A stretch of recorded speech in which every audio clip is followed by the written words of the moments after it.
자, 함께 읽을까요? 자, 시작. 간음하지 말라. 짧죠? 간음하지 말라. 제 7계명입니다. 이것을 예수님께서 이제 그 간음하지 말라고 하신 그 계명의 본뜻이 무엇인가를 설명해 놓으신 것이 마태복음 5장 27절부터 32절에 있어요. 한번 읽어보겠습니다. 마태복음 5장 27절.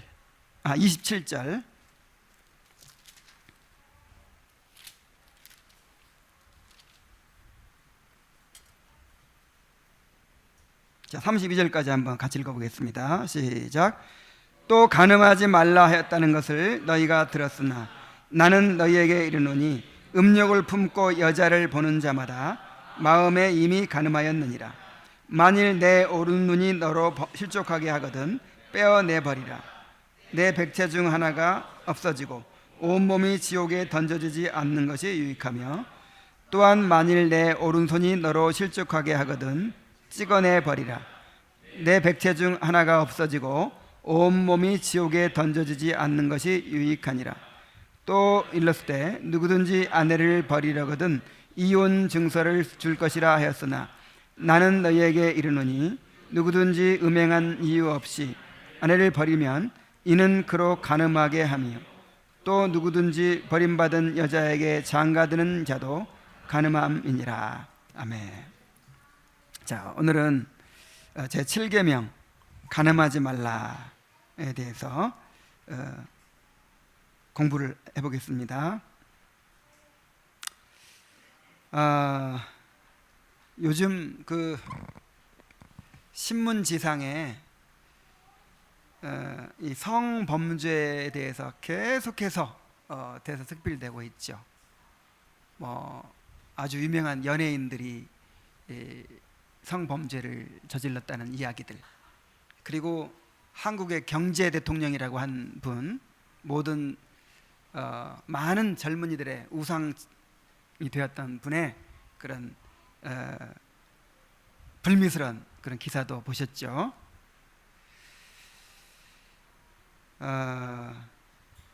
그런데 이 하나님을 인정치 않는 사람들의 그 삶이라고 하는 것은요, 그렇게 될 수밖에 없어요. 물론 하나님을 믿지 않는 사람들 가운데서도 정말 도덕적으로 깨끗하고 올바르게 살려고 하는 사람들이 많이 있습니다.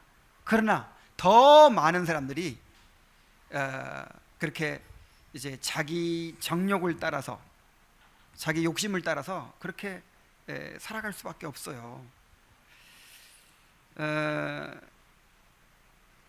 이 간음하지 말라 하는 명령은 하나님께서 인간을 창조하시고 또 가정을 만드시고 그 가정을 향한 하나님의 그 어떤 신성한 거룩한 어떤 목적이 있다 하는 데서 나온 그런 명령이죠. 그런 것을 배경으로 한 명령이죠. 그래서 결혼의 신성함을 보존하기 위한 명령이에요. 그러니까 간음하지 말라 하면 뭘 생각해야 돼요? 가정, 결혼의 신성함을 보존하기 위한 거예요. 자, 그런데 하나님이 없어요. 그리고 저절로 모든 것이 생겨났어. 우리 인간은 이 아메바와 같은 이런 단세포 동물로부터 점점점 진화해가지고 나온 결과물이에요. 그러니까 이 원숭이나 동물들과 다른 점은 더 진화했다는 것밖에 없어요. 그리고 인간의 도덕이라든지 뭐 사회 규칙 같은 게 있지만 좀 더 안전하게, 더 행복하게 살기 위해서 그냥 이렇게 만들어낸 것이지, 이것이 절대적인 어떤 이 삶의 기준이 되지 않아요. 그렇다면 애써서 그런 걸 지키려고 할 필요가 있겠어요, 없겠어요? 어차피 한 번 살고 죽는 것인데, 아무도 안 보는데. 그래서 이 하나님이 없다고 생각하면, 우리가 진화된 존재라고 생각하면 그 길로 갈 수밖에 없어요. 아주 노골적으로 그렇게 주장하는 사람들이 많아요. 그 마광수 교수가 쓴 사람 있잖아요. 인간은 동물에게서 진화된 존재다. 동물들 봐라. 어떤 이 육체의 욕망이 제어받지 않잖아요. 스트레스가 없어. 근데 인간에게도 동물과 똑같은 욕망이 있고 그걸 마음껏 발휘하면서 살아야 건강한 건데, 이 도덕이라는 것으로, 결혼 제도라는 것으로 꽉 이렇게 억압시키니까 사람들이 그냥 다 그렇게 병든다는 거예요. 그러니까 방법은 결혼 제도 이런 게 얽매이지 말고 마음껏 하고 싶은 대로 그렇게 하게 만들어 줘야 된다. 이게 그 마광수 교수의 생각만이 아니에요. 이것이 인간은 진화됐다 이렇게 주장하는 사람들의 많은 대부분 그런 결론으로 갈 수밖에 없는 것이죠. 그래서 세상은 앞으로 이제 아예 그 어떤 사회적인 규제의 끈도 없어지잖아요. 간통죄도 없어지고, 그 다음에 점점 이제 도시화가 돼가지고 익명성이 보장되고, 그 다음에 자동차가 발달해가지고 그냥 뭐 자동차 비행기가 발달해가지고 어디든지 갈 수 있고, 거기다가 인터넷이 또 발달해가지고 하여간 얼마든지 이렇게 막 이제 그 모든 안전장치가 풀리고 그야말로 이 성적 방종이 폭발적으로 지금 일어나고 있어요.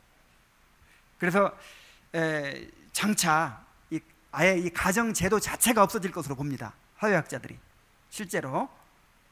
그렇지 않겠어요? 지금도 점점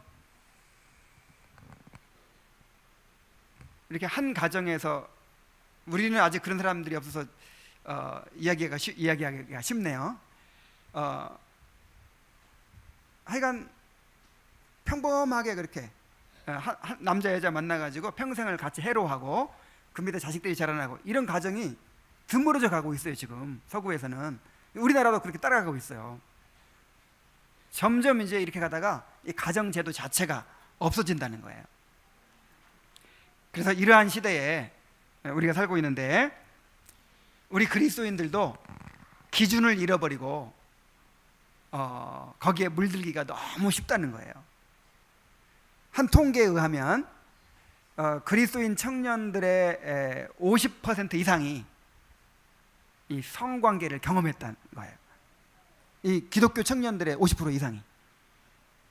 그리고 한 70% 정도가 순결에 대한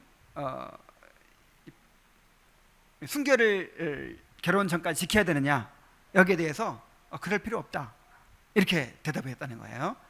그래서 지금 이 기독교인들도 영향을 받아가고 있고 많이 그 기준들이 낮아져 가고 있다는 거죠. 그러나 하나님의 그 도덕법의 기준은 절대로 변화될 수 없습니다. 영원토록 우리가 기준으로 삼고 지켜야 할 하나님의 법칙이에요. 그래서 먼저 제7계명에서 하나님께서 원하시는 것을 우리 한번 살펴보도록 하겠습니다. 108문을 함께 읽어보겠습니다. 자, 시작. 제7계명에서 하나님께서 원하시는 것은 무엇입니까? 답. 모든 부정은 하나님의 저주 아래 있습니다. 따라서 거룩한 혼인의 관계에 있든지 독신으로 있든지 우리는 어떤 부정이라도 마음으로부터 미워하고 순결하고 단정한 생활을 해야 합니다. 자, 하나님이 원하시는 것이 이거예요. 하나하나 자세히 살펴봅시다. 모든 부정은 하나님의 저주 아래 있습니다. 그랬죠? 여기서 부정은 결혼관계를 벗어나서 행해지는 모든 성적인 행위들을 가리킵니다. 성적 부정을 말하는 거예요. 이러한 성적인 부정은 특별히 하나님의 진노를 불러일으키는 심각한 죄입니다. 우리 레위기 18장 24절로 30절을 한번 보겠습니다. 레위기 18장 24절.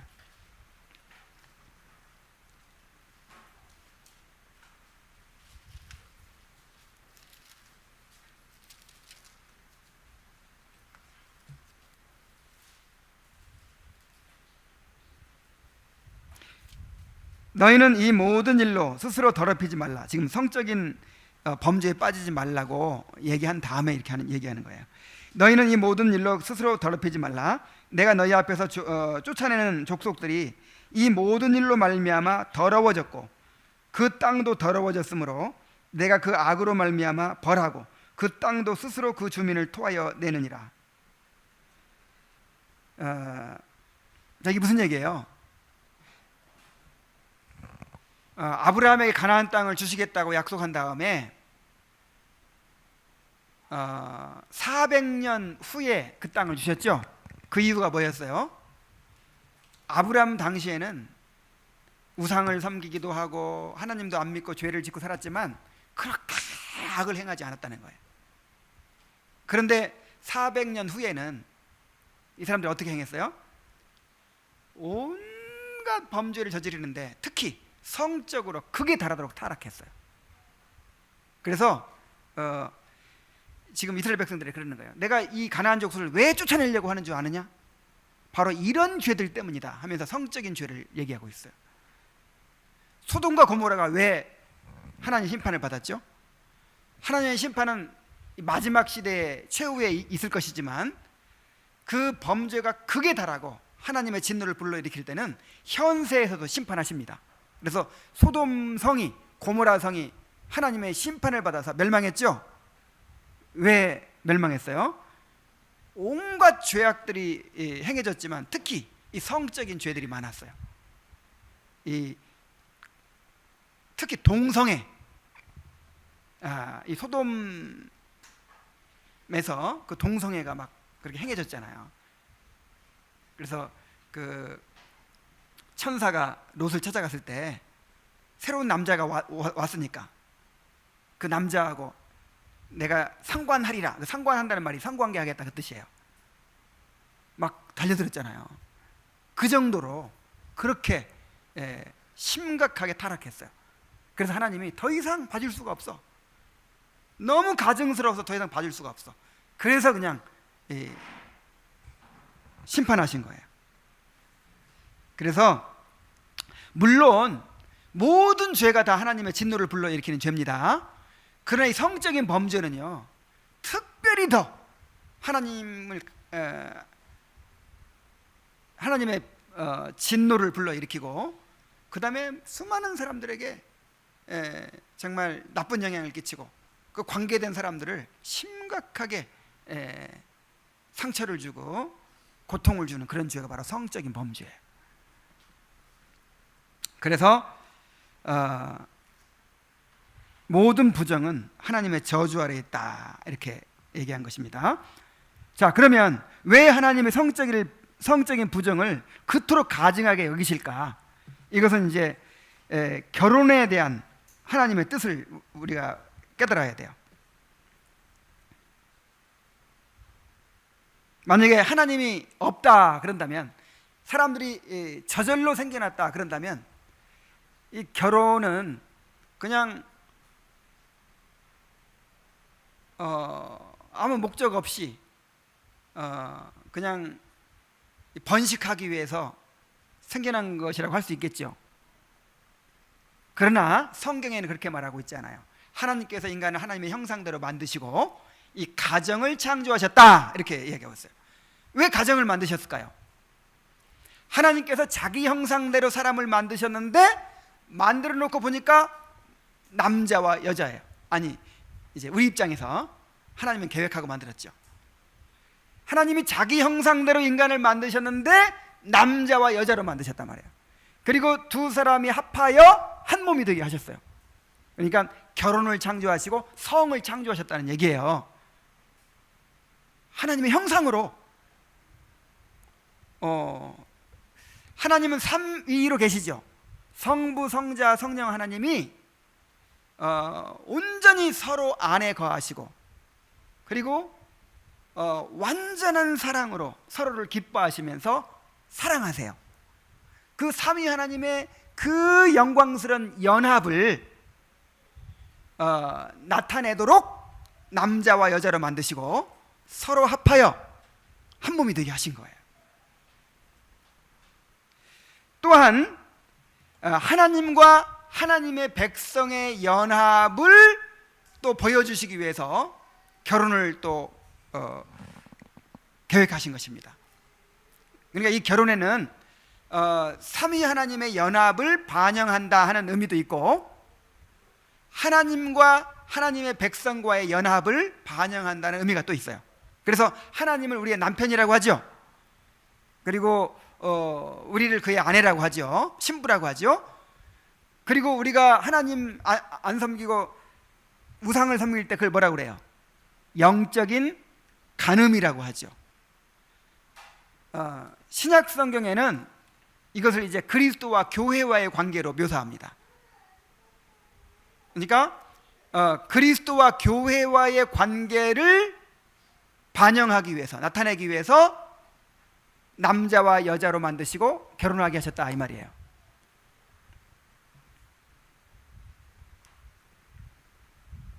거룩한 연합의 모형인 부부의 연합은 성적인 결합을 통해서 가시화되고 극치를 이룹니다. 그러므로 성은 오직 결혼관계 안에서만 허락된 것입니다. 그런데 성적인 부정은, 결혼관계 밖에서 이루어지는 이 성적인 행위는 그것이 나타내는 거룩한 연합을 모독하고 더럽히는 것이 된다, 이 말이에요. 자, 무슨 얘기인지 아시겠죠?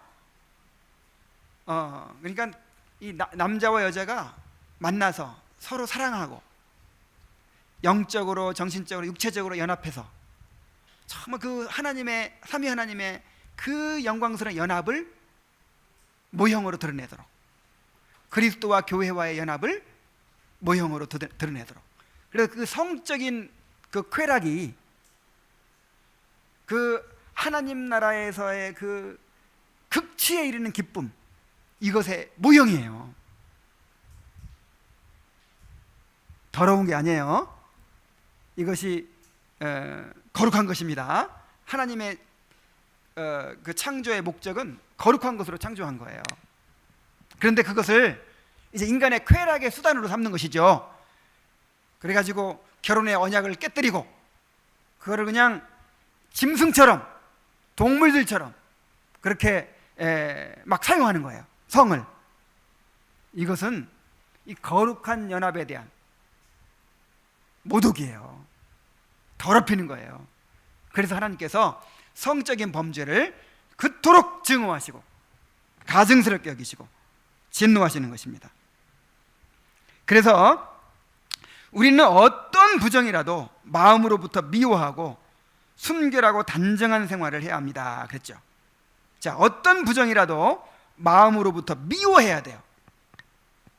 속으로는 즐기고 싶은데, 나도 그렇게 됐으면 좋겠다, 나도 그런 일이 있었으면 좋겠다, 뭐 이런 마음이 있는데, 그렇게 했다가는 또 망신당할 것 같으니까, 그렇게 했다가는 불이익을 받을 것 같으니까 참아야지. 그게 아니에요. 그것을 마음으로부터 가증스럽게 여겨야 돼요. 끔찍하게 여겨야 돼요. 하나님께서 그것을 얼마나 가증스럽게 여기시고 저주하시는지 그 마음을 품어야 돼요, 우리가.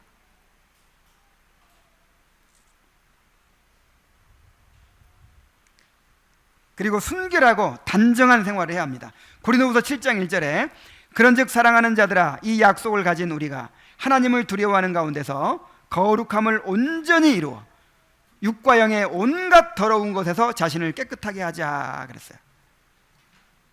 온갖 더러운 것에서 자기를 깨끗하게 지켜야 합니다. 단정하고 절제하는 생활을 통해서 그러한 죄에 빠지지 않도록 힘써야 합니다. 자, 이제 뒷부분에서 자세히 나오기 때문에 이 이 부분은 그냥 넘어갈게요. 자, 두 번째 단락으로 가봅시다. 그래서 제7계명에서 금하는 것이 무엇이겠습니까? 109문을 한번 읽어봅니다. 자, 시작. 하나님께서는 이 계명에서 간음 또는 그와 같은 부끄러운 죄만 금하십니까? 답. 우리의 몸과 영혼이 모두 성령의 전이기 때문에 우리가 몸과 영혼을 순결하고 거룩하게 지키기를 원하십니다. 그렇기에 하나님께서는 모든 부정한 행동이나 몸짓, 말이나 생각이나 욕망 또는 그리로 유혹하는 모든 것을 금하십니다. 자, 간음하지 말라 하는 명령에서 금하는 것이 무엇인가? 일단 간음이나 또는 그와 같은 부끄러운 죄만을 금하시는 것이 아니라 우리의 몸과 영혼이 모두 성령의 전이기 때문에 우리가 몸과 영혼을 순결하고 거룩하게 지키기를 원하십니다. 그랬죠. 우리 구원받은 성도들의 이 연합체가, 이 교회가 성전이죠. 1차적으로는 교회가 성전이고 2차적으로는 이 성도 개인의 몸과 영혼이 성전이에요. 자, 교회가 성전이고 그 교회를 이루는 우리 한 사람 한 사람이 다 성전이에요. 영혼도 성전이고 몸도 성전이에요. 그 성전이라는 말은 우리 안에 누가 계신다는 거예요? 하나님이 계신다는 것이죠. 하나님이 우리 안에 계시면 우리를 어떻게 해야 되겠습니까? 하나님은 거룩하시잖아요. 거룩하신 하나님이 더러운 집에 계시면 되겠어요? 안 되겠어요? 안 되겠죠. 그래서 우리 자신을 깨끗하게 해야 됩니다. 그래서 고린도전서 3장 16절 17절에 너희는 너희가 하나님의 성전인 것과 하나님의 성령이 너희 안에 거하시는 것을 알지 못하느냐. 누구든지 하나님의 성전을 더럽히면 하나님이 그 사람을 멸하시리라. 하나님의 성전은 거룩하니 너희도 그러하니라. 자, 하나님의 성전이 거룩합니까? 거룩해요, 안 거룩해요? 지금 뭘 가지고 얘기하고 있냐면 구약시대의 그 성막, 구약시대 성막을 생각해봐라. 솔로몬 성전을 생각해봐라. 얼마나 거룩한 곳이냐. 그런 것처럼 너희들도 거룩한 존재다, 이렇게 말하고 있는 거예요. 그 헬라의 안티오코스 에피파네스가 이제 이 성전을 더럽히려고 성전에다가 막 돼지피를 갖다 뿌렸어요. 성전을 더럽히고 모독하려고. 그런 것처럼 우리가 거룩한 성전인데 이 성전 안에 막 더러운 것을 갖다 놓으면 어떻게 되겠어요? 하나님이 얼마나 불쾌하게 여기시고 얼마나 모독을 당하시고 얼마나 진노하시겠습니까? 그러므로 우리는 우리의 몸과 영혼을 순결하고 거룩하게 지키기를 힘써야 돼요. 고린도전서 6장 17절로 20절에 주와 합하는 자는 한 영이니라. 음행을 피하라. 사람이 범하는 죄마다 몸 밖에 있거니와 음행하는 자는 자기 몸에게 죄를 범하느니라. 너희 몸은 너희가 하나님께로부터 받은 바 너희 가운데 계신 성령의 전인 줄을 알지 못하느냐. 너희는 너희의 것이 아니라 값으로 산 것이 되었으니 그런즉 너희 몸으로 하나님께 영광을 돌리라 그랬어요. 죄는 다 더러운 죄예요. 그런데 성적인 죄는 이 몸으로 짓는 죄죠. 다른 죄는 몸 밖에 있다 그랬어요. 몸 밖에. 근데 이 성적인 범죄는 어디에다 짓는 죄예요? 몸에다. 근데 이 몸이 뭐라고요? 하나님의 성전이라고요. 그러니까 직접적으로 하나님을 모독하는, 하나님을 불쾌하게 만들고 하나님을 가증하게 여기는 것을 그냥 하나님 앞에 코에 들이미는 거예요.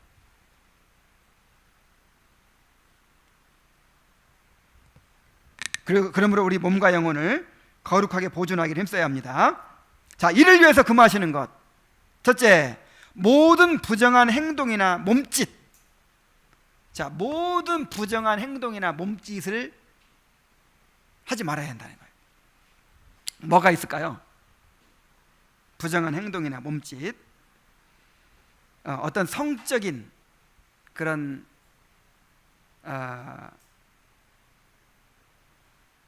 이제 꼭 어떤 실제로 어떤 관계를 맺고 그러지 않더라도 뭔가 이렇게 성적인 그런 자극을 주는 그런 행동이나 그런 몸짓을 하지 말아라. 자, 그 다음에 두 번째, 부정한 말.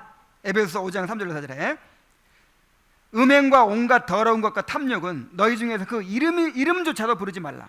이는 성도에게 마땅한 바니라. 누추함과 어리석은 말이나 희롱의 말이 마땅치 아니하니 오히려 감사하는 말을 하라. 자, 그래서 이 더러운 것은요, 음행과 온갖 더러운 것과 탐욕은 이름조차 부르지 말라 하는 말이 무슨 말이냐면 입에 올리지도 말라 해요. 입에 올리지도 말라. 그래서 저속한 농담 됩니까 안 됩니까? 안 되죠. 음담패설, 이런 성적인 어떤 그런 농담, 이런 건 입에도 올리지 말라 이거예요.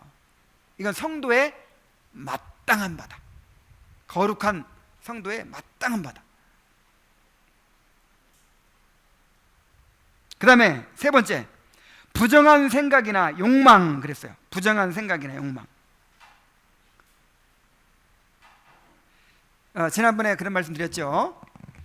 하나님께서는 죄를 판단하실 때 결과만 가지고 판단하시는 것이 아니라 그 결과를 낳을 수 있는, 낳는 원인부터를 죄로 따진다고 그랬죠.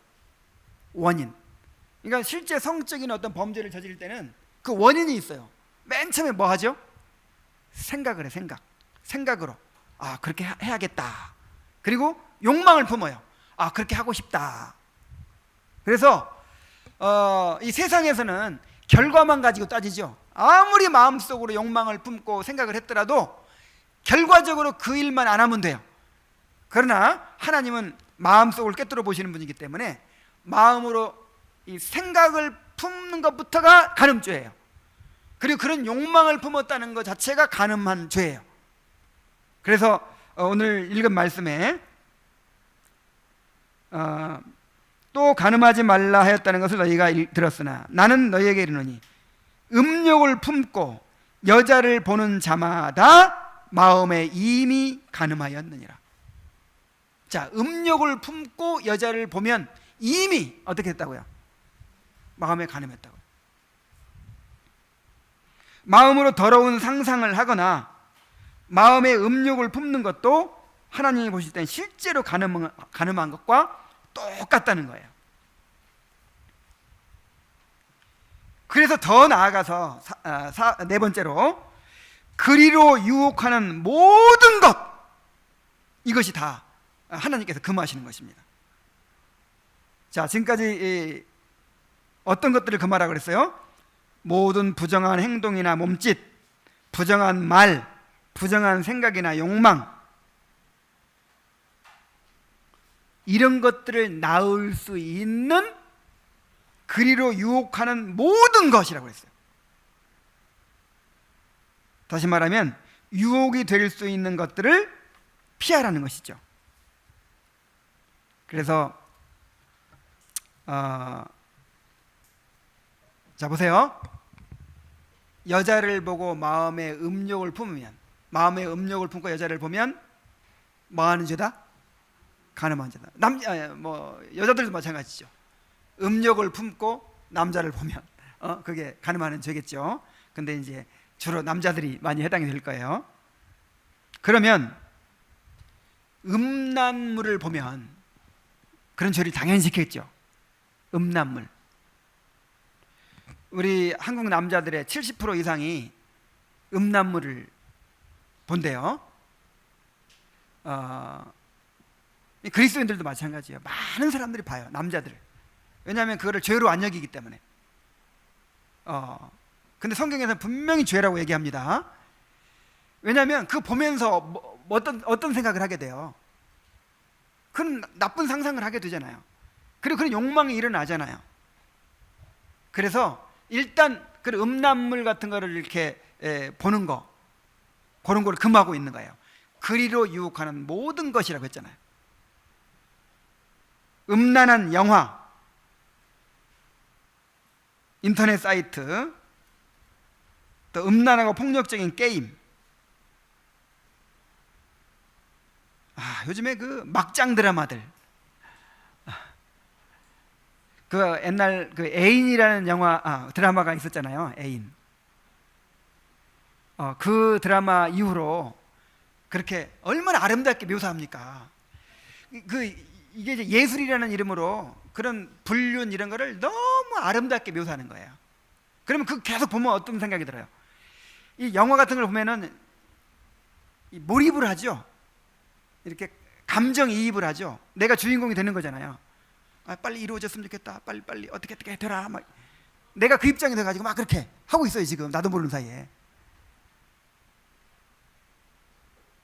그래서 나도 모르는 사이에 그 범죄에 빠지는 거예요. 실제로 내 애인 하나 안 만들어도 상상을 해보는 거예요. 나한테 만약에 그런 애인이 있으면 참 재밌기도 하겠다. 뭐 이런 상상.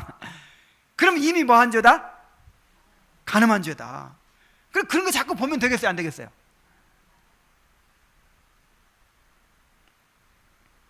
그 다음에 요즘에 그 문제가 되고 있는 게 그 동창회 모임들 있잖아요. 초등학교 동창회 막 이런 거.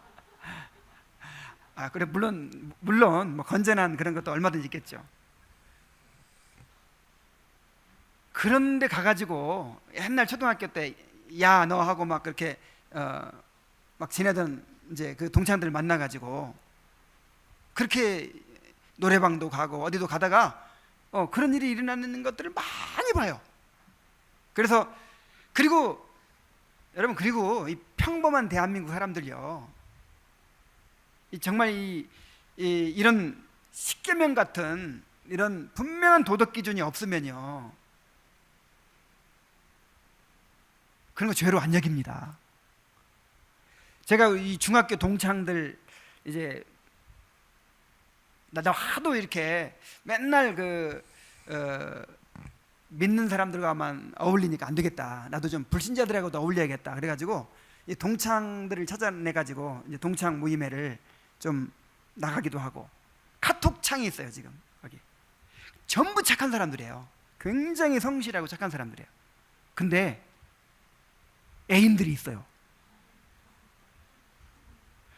그리고 꼭 올리면 그런 야한 동영상 올리고 야한 사진을, 그래가지고 빠져나가 버리면 또 잡아들여. 나한테 유혹이 돼서 죽겠어요 지금. 그래서 그런 유혹이 될 만한, 그래서 지금 안 나가려고. 그러니까 유익이 안 돼요 여기. 근데 굉장히 착한 사람들이라니까요. 근데 그냥 만나면 뭐 해요? 노래방 가고 술 한잔 하고 뭐 하잖아요. 그럼 또 생각나는 게 있어요.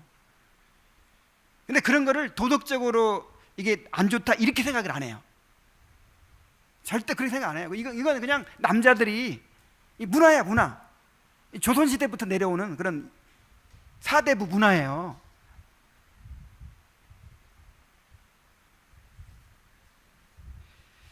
지금부터 한 4,000년 전에 살았던 욥이 이런 말을 했습니다. 욥기 11장 1절에 31장 1절에 내가 내 눈과 언약을 세웠나니 어찌 처녀에게 주목하랴. 그 당시에 처녀들은 다 둘러쓰고 다녔어요. 히잡 쓰고 다녔다고 이렇게. 그런데도 뭘 보지 않기로? 처녀에게 주목하지 않기로. 이 걸그룹들, 뭐 소녀시대, 그리고 요즘에 막 벗고 춤추고 노래하고 하는 사람들 있잖아요. 그거 막 계속 보고 있으면 이게 처녀에게 주목하는 거예요.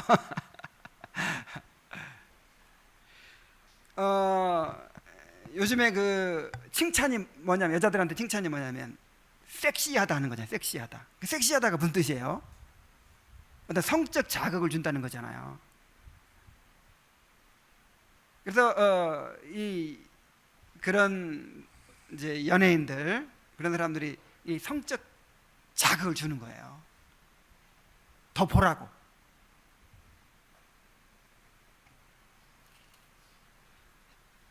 시편 119편 37절에서 다윗은 내 눈을 돌이켜 허탄한 것을 보지 말게 하시고 주의 도의 나를 소송케 하소서, 이렇게 기도했어요.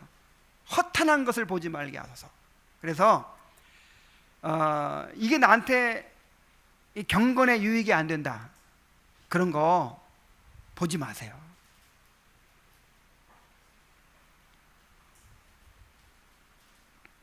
자, 대요리문답 139문을 한번 읽어보겠습니다. 제7계명에서 금지된 죄들은 무엇입니까? 답, 시작.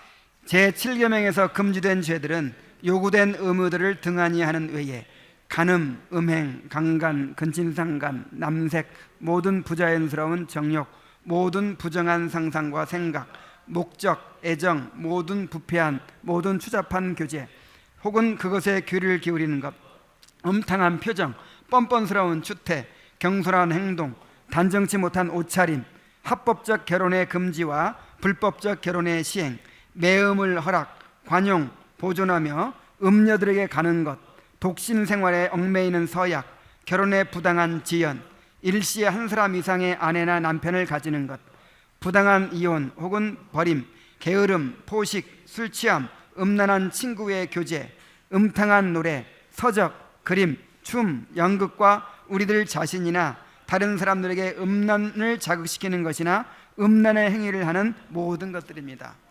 야, 여기 보면 심지어 게으름 왜 게으름도 간음죄에 속할까요? 이 게으른 마음은 마귀의 작업장이다, 그런 말이 있어요. 이렇게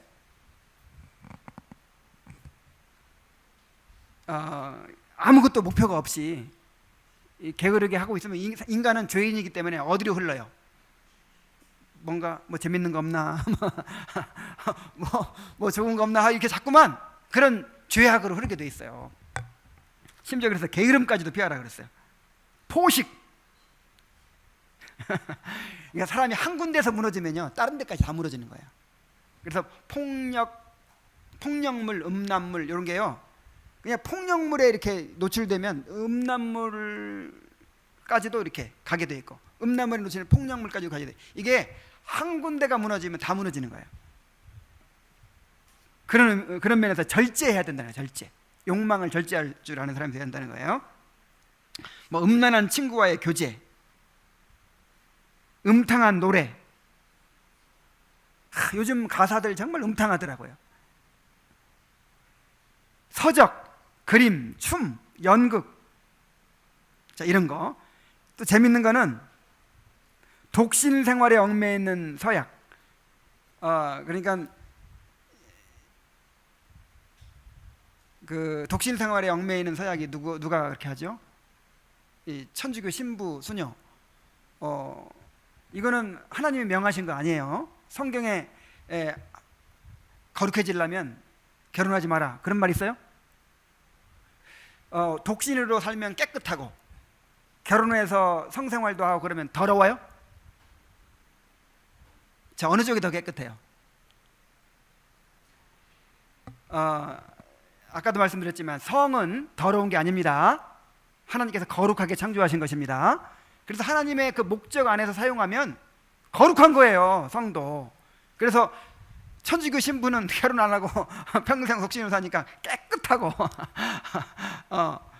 결혼해서 사는 사람은 좀 더럽고 그런 거 아니에요. 요런 식의 생각을 가지고 이제 독신 서약을 하는 그런 사람들을 말하는 거예요. 요것도 잘못된 거라 이 말이죠.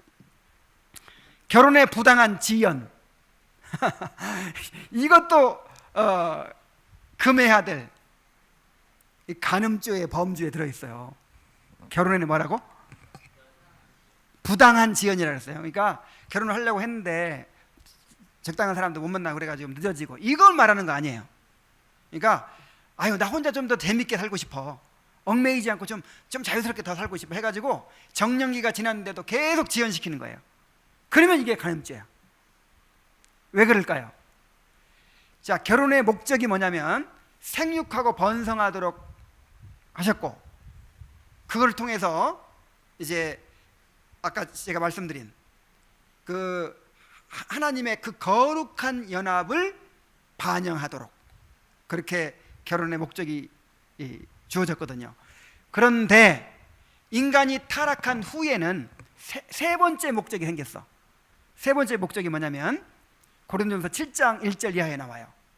음행의 연고로 남자마다 아내를 두고 또 여자마다 남편을 두라.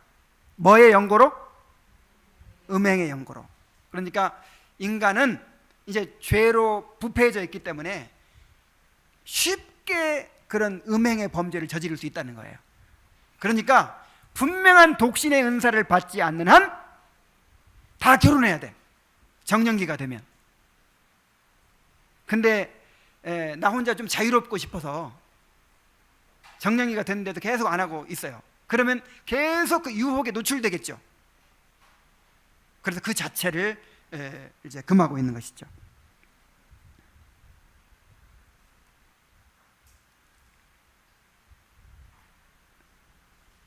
부정한 상상과 생각, 목적, 애정, 모든 부패한 추잡한 교제, 그것에 귀를 기울이는 거. 귀를 기울이는 것도 안 돼.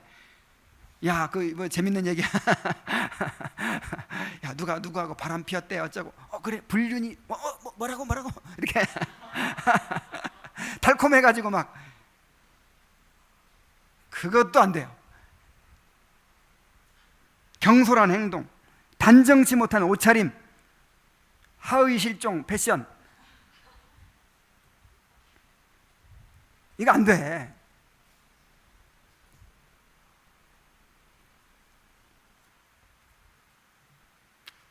자, 그래서 실제로 그 간음하는 행위뿐만 아니라 마음속으로 상상하고 욕망을 품는 것 뿐만 아니라 그렇게 나를 이끌 수 있는 그런 환경 자체까지도 어떻게 하라? 피하라는 거예요. 얼마나 적극적으로 우리가 이것을 철저하게 지켜내야 되는지 이야기하고 있어요. 예수님께서 아까 마태복음으로 돌아가 봅시다.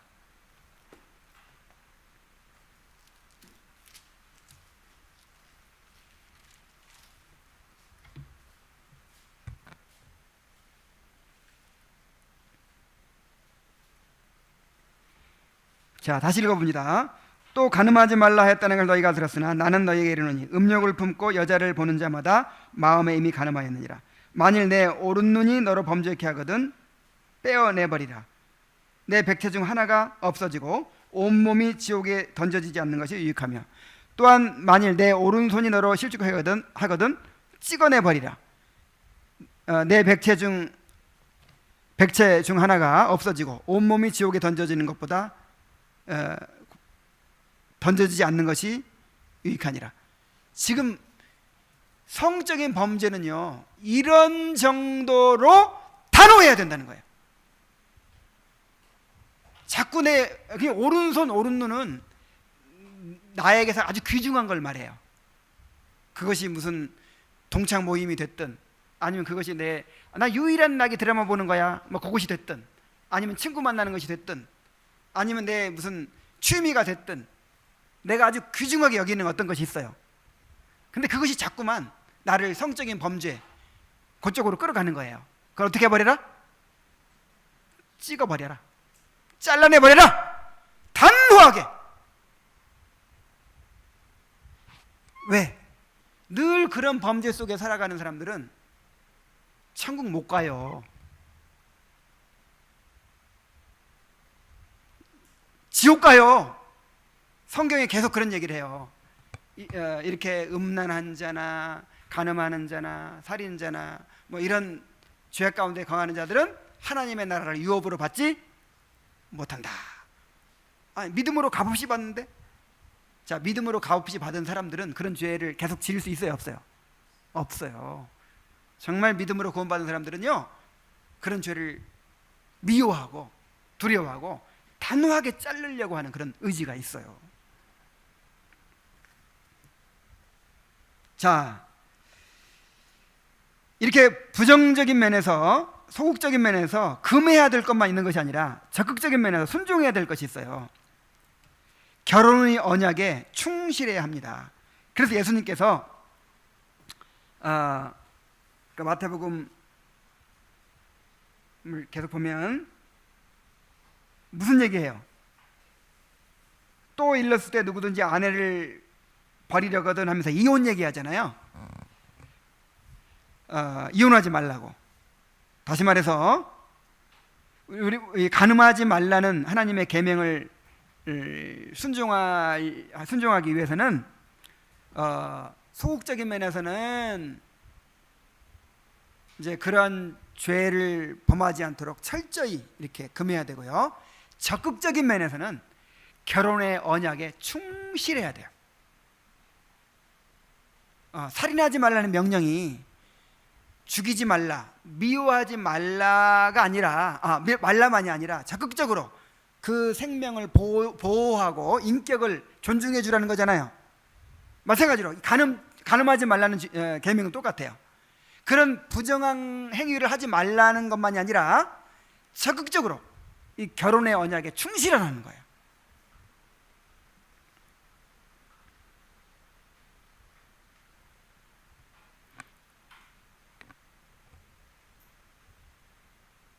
그래서 어떤 일이 있어도 결혼의 언약을 깨뜨려서는 안 된다라고 하는 것이 지금 예수님의 그 이혼에 관한 말씀입니다.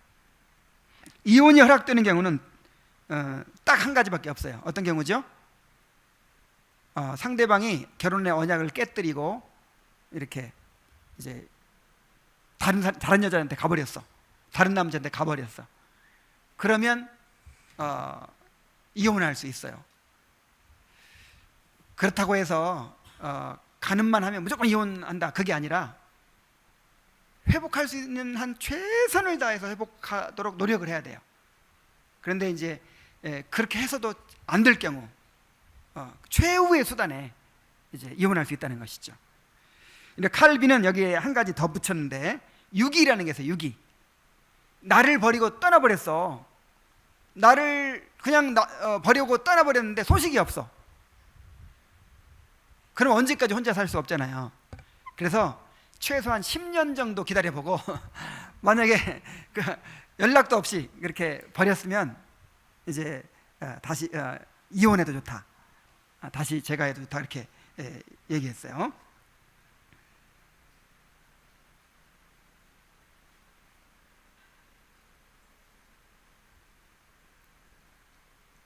중요한 것은 결혼의 언약에 충실해야 된다는 거예요. 결혼의 언약에 충실한다는 말 안에는 정말 아내를 사랑해야죠. 남편은 아내를 사랑해야죠. 그리고 남편은 아내를, 한 가지만 얘기하고 있나 지금? 남편은 아내를 사랑해야 되고 아내도 남편을 사랑하라는 거예요. 정말 그리스도와 교회와의 연합을 삶으로 드러내야 돼요. 그렇게 해야 됩니다. 그래서 칼빈은 부부간에 오래 떨어져 있는 사람 있잖아요. 그런 사람 재판에 회부합니다. 그래서 강제로 합방을 시켜요. 혹시 우리 교회에 각방 쓰는 분이 있습니까? 권징의 대상이에요. 신고하세요. 여기 고린도서 7장에 분방하지 말라 그랬어요. 분방하지 말라. 자, 결혼의 목적 3가지 얘기했죠. 생육하고 번성하는 것, 하나님의 거룩한 연합을 드러내는 것. 3번째가 뭐라 그랬죠? 음행을 피하기 위해서라고 했잖아요. 근데 부부간에 정말 함께 사랑하고 살아야 그 3번째 목적이 이루어지죠. 그리고 가장 중요한 것, 마지막으로 우리가 이런 성적인 범죄를 이겨내고 순결한 삶을 살려면 거룩한 열망을 가져야 됩니다.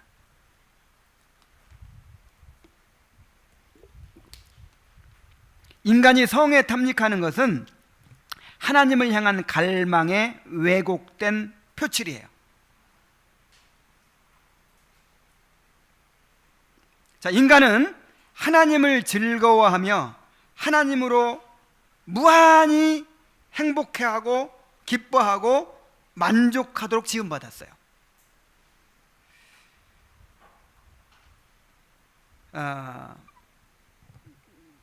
그러니까 그 하나님이 우리에게 얼마나 큰 기쁨이 되시고 만족이 되시겠습니까? 그래서 그 하나님을 즐거워하고 기뻐하고 하나님으로 만족하도록 우리가 지음받았어요. 그런데 하나님과의 관계가 끊어져 버렸잖아요. 그러니까 마음이 공허하죠. 그래서 그 뭘로 채워야 되죠.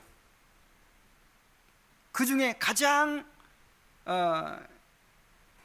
그 순간만이라도 나를 채워준다 하는 느낌을 갖게 만드는 게 뭘까요? 그게 바로 성이에요. 성. 그래서 성 중독에 걸리는 거예요. 그래서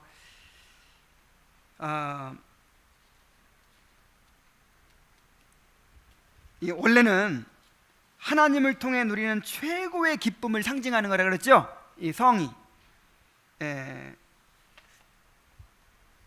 이 성적인 친밀감과 즐거움은 장차 천국에서 우리가 그리스도로 더불어 누리게 될 측량할 수 없는 기쁨과 영광을 나타내는 거예요. 그런데 하나님을 잃어버린 인간은 하나님을 즐거워하는 대신으로 이런 성적인 쾌락을 우상으로 추구하고 있는 것입니다. 물론 성적인 쾌락만이 아니죠. 어떤 명예욕도 있고 소유욕도 있고 뭐 권력욕도 있고 여러 가지 있지만 이 성적인 쾌락만큼 그냥 그 순간에는요 완전히 나를 채워주는 것처럼 느껴지는 거예요.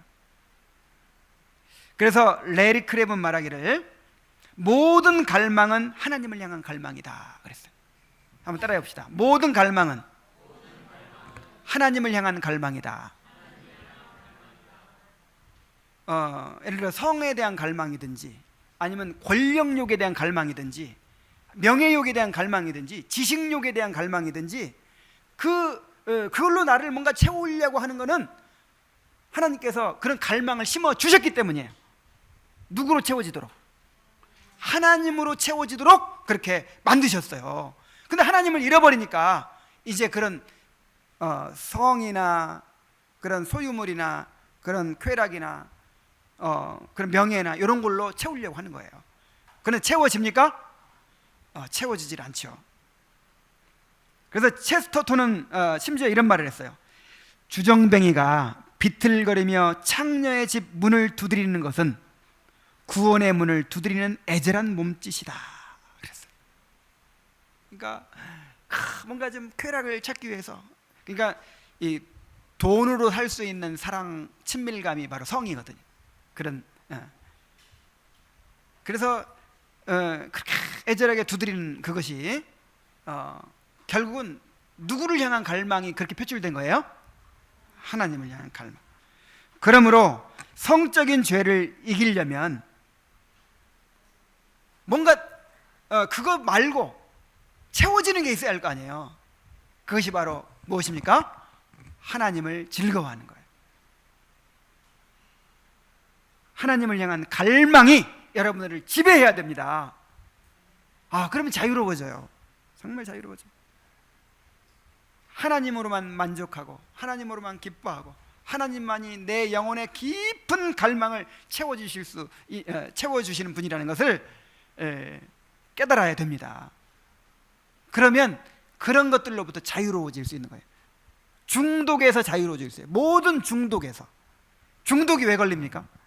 요즘 이 한국 남자들이 특별히 중독에 그렇게 많이 빠져 있대요. 성 중독, 도박 중독, 게임 중독, 인터넷 중독, 무슨 쇼핑 중독, 하여간 이 중독에 빠져 있어요. 중독에 빠지죠. 이거를 그 행위를 하는 순간은 채워주는 것 같은데 하고 나면 너무 공허해. 그러니까 또 하는 거예요. 또 하고 나면 또 공허해. 또 하는 거예요. 그래서 만족을 못 주니까 중독에 빠지는 거예요. 그래서 그런 중독을 근본적으로 해결하는 것은요, 근본적으로 해결하는 것은 하나님으로 채우는 거예요. 정말 그런 사람은 너무 행복한 사람이에요.